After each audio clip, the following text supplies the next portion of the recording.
બીજા સોશિયલ મીડિયાના અંદર કે કબાડી માર્કેટ ચાલી રહી છે કોર્પોરેશનના પ્લોટના અંદર. તો આ પ્લોટ છે જમાલપુર સ્લોટર હાઉસની બાજુના અંદરનો આ પ્લોટ છે જે અત્યારે અમિતભાઈ કહી રહ્યા છે. એ પ્લોટના જે સર્વે નંબર પ્રમાણે આ કોર્પોરેશન એ સમયમાં અંદર આજથી 25-20 વર્ષ પહેલે કોર્પોરેશને લીઝ પર એને ટેન્ડર કાઢીને આ પ્લોટ વેચવા કાઢ્યો હતો અને એના અંદર એ સમયના અંદર કોર્ટ મેટર અત્યારે ઓલરેડી ચાલુ છે. એસ્ટેટ વિભાગના અંદર અધિકારીઓ છે એમના પાસેથી આ માહિતી લઈ લેવી જોઈએ એમને કે અત્યારે એનું શું સ્ટેટસ છે.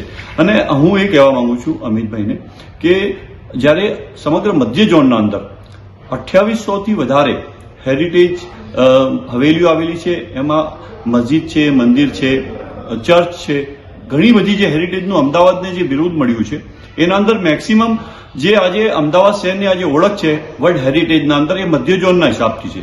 એક તરફ તમે ખાડિયાની વાત કરું કે ખાડિયાના અંદર જે પ્રમાણે સ્વર્ગીય અશોક ભટ્ટે એક સમયમાં બધી હેરિટેજને બચાવવાની ખૂબ કોશિશ કરી, પણ અત્યારે ખાડિયાના અંદર જે લોકો રાજકારણમાં છે અને જે લોકો ભારતીય જનતા પાર્ટીના પૂર્વ ધારાસભ્ય અત્યારે જે પ્રમાણે જે વાત કરી રહ્યા છે, તો એ પોતે આજે મેં કમિશનરશ્રીને પત્ર લખ્યો છે અને એમને ફોટોગ્રાફ સાથે મોકલ્યું છે કે આ જગ્યા પર હેરિટેજ હવેલી હતી એ તોડીને અત્યારે ત્યાં 4 માળના ફ્લેટ બની ગયા છે.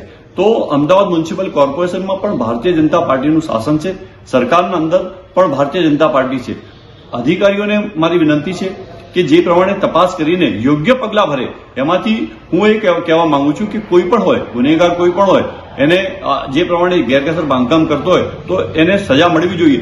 પરંતુ ફક્ત ને ફક્ત ખાલી જમાલપુરને તમે ટાર્ગેટ બનાવીને જે કામ કરી રહ્યા છો તે કોઈ પણ સંજોગોમાં ચલાવી નહીં લેવાય. કેમ કે આખા અમદાવાદ શહેરના અંદર જે પ્રમાણે બાંધકામ થાય છે તો તમે તમારા પાસે સત્તા છે, તમારા પાસે તંત્ર છે, તો તેનો ઉપયોગ કરીને કેમ તમે બંધ નથી કરાવી શકતા? ફક્ત ને ફક્ત તમે જમાલપુરને ટાર્ગેટ બનાવી રહ્યા છો.